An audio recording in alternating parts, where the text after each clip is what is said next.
If you're starting onions from seed and your plants do not look as amazing as they should be, this video is for you. We're gonna be going through everything you need to know to troubleshooting growing onions from seed so you can take a flop and turn it into a success. Let's go.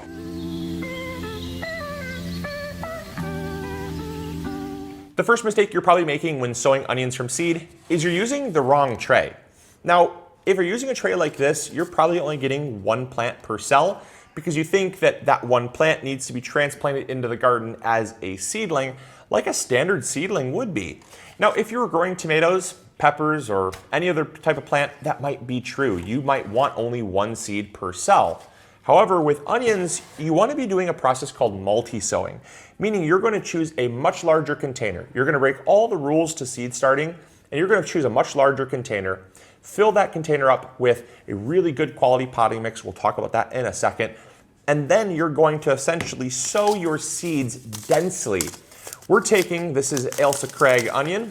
We're going to sow roughly about 20 to 25 seeds over the top of this soil here.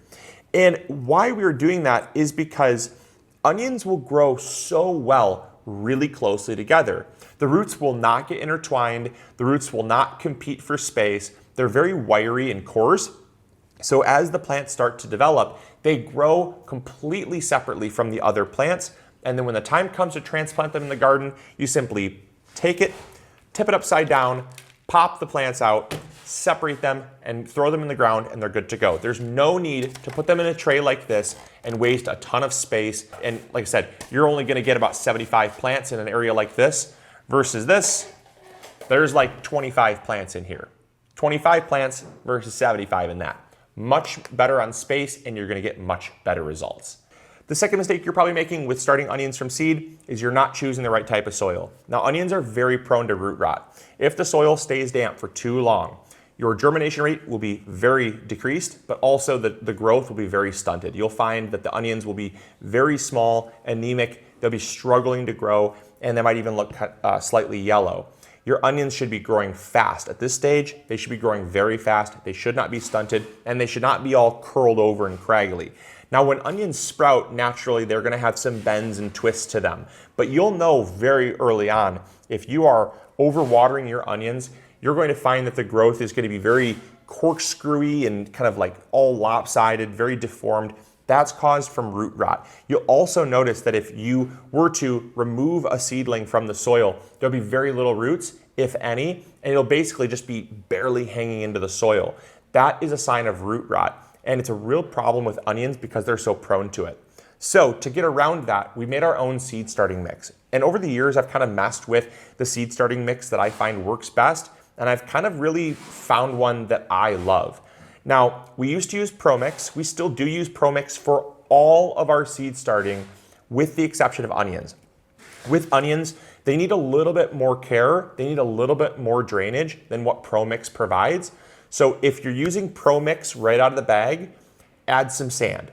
Add a couple cups. If this was all ProMix, I would take 1 or 2 cups of just playground sand, add it in, mix it up, and you'd be great. Or take some perlite, a couple cups of perlite, throw it in. That extra drainage really does go a long way with reducing the root rot, the risk of root rot. But if you're making your own mix, we combine 1 part of sphagnum peat moss, plain sphagnum peat moss, to 1 part hydrated coconut husk fiber. And then once we've gotten that, it's about this much in volume, we'll add in about a quarter, about half, or about 25% of the overall volume in perlite and about 25% of the overall volume in vermiculite, and then another 25% of the overall volume in sand. It doesn't have to be that calculated, but that's kind of roughly how I go off of my ratios. And that gets me an incredibly loose, very well draining mix that's homemade and it costs very little, but it gives you the results you're looking for. You want very little moisture to be retained because these onions will rot really easily on you. And I find that you can start your onions in early February like we did, and they look great even a month into growing indoors. So that is the next thing, is the soil has to be very well draining. And if it's not, you gotta make it well draining, otherwise your plants are gonna suffer. Third mistake I see a lot of gardeners making when starting onions from seed is the lights are not strong enough or on long enough. Lights make a really big difference with how healthy your onions are going to be when started from seed. Now onions, believe it or not, they don't have leaves, if you haven't figured that out yet. These are their leaves. Now, it's known as a modified leaf. It's not a leaf like you probably would think. However, these photosynthesize, and these act and behave just like leaves. Now, the reason why this is so important is because onions do not have standard leaves. Like if you looked at a tomato plant, they have leaves. Like we could identify them as leaves.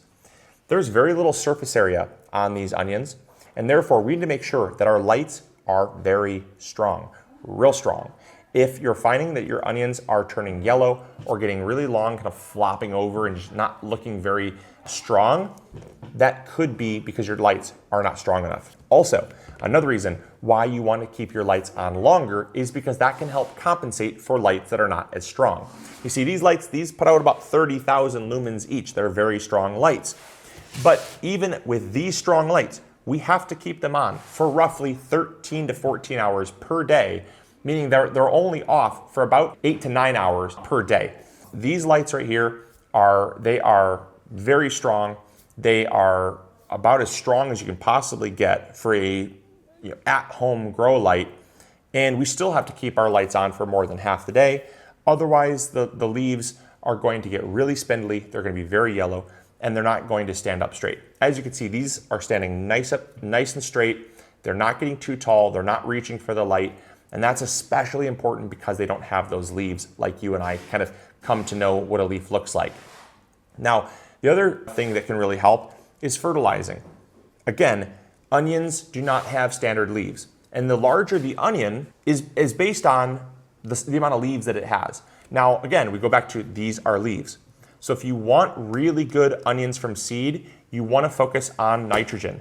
In our seed starting mix, we added Trifecta Plus, but any type of fertilizer that's going to bring the nitrogen, even something like blood meal, something like blood meal, worm castings, fish emulsion, anything like that that's going to have high amounts of nitrogen in it is going to focus on green growth, more leaf production, and the more leaves you have, the larger the onions are going to be down the road.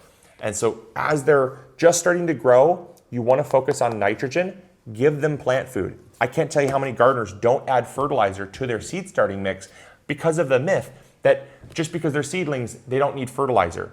When your seedlings first sprout, they don't need fertilizer, but once they start growing and start forming adult leaves, they need fertilizer in order to continue to grow, because at that point, all the nutrition that was included and encapsulated in that tiny little seed is used up and gone, and they are growing on their own and they need food. So add nutrients to your seed starting mix, they will benefit from it.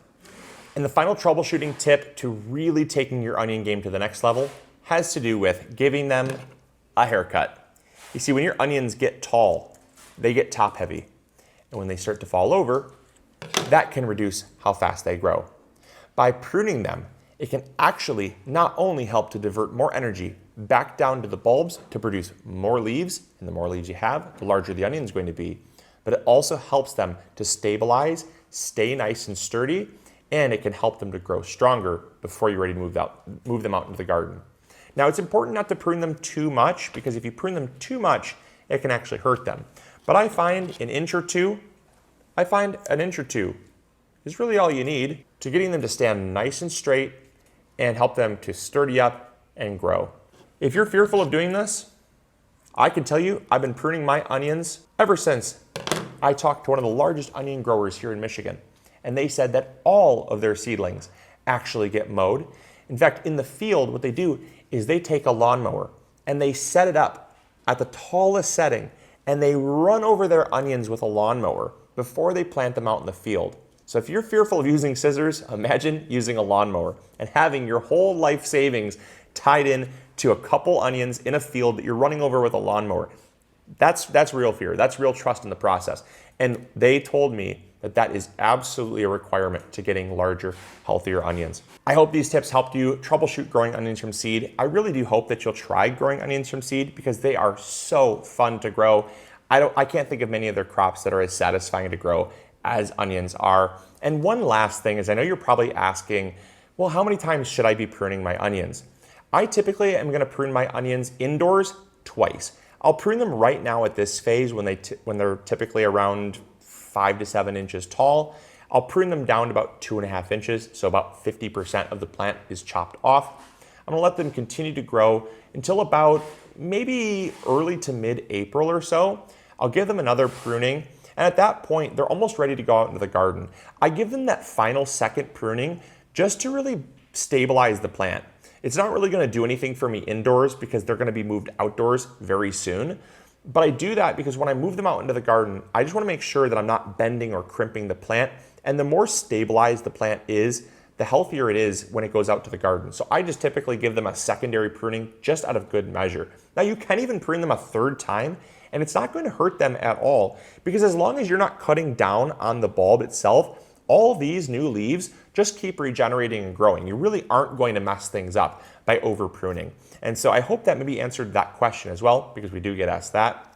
And I hope, like I said, that you try growing onions from seed. It is so incredibly fun. And I cannot think of an easier crop to grow from seed. Very, very easy to grow and a ton of fun. So I hope you guys enjoyed. I hope you all learned something new. If you did, make sure to hit the like button, subscribe if you haven't already, and let me know in the comments box down below if you are trying growing onions from seed, if these tips helped, and which tip you found the most helpful.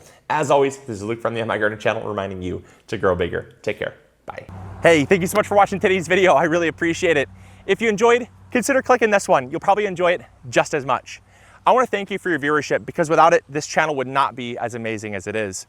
Also, if you haven't subscribed, consider subscribing. It's free and we upload videos every Monday, Wednesday, or Friday. We also have vegetable seeds, fertilizer, or tools. If you need any of those, consider visiting MIgardener.com. Links will be in the description box below. We've got you covered. And as always, we'll see you all in the garden. Take care. Bye.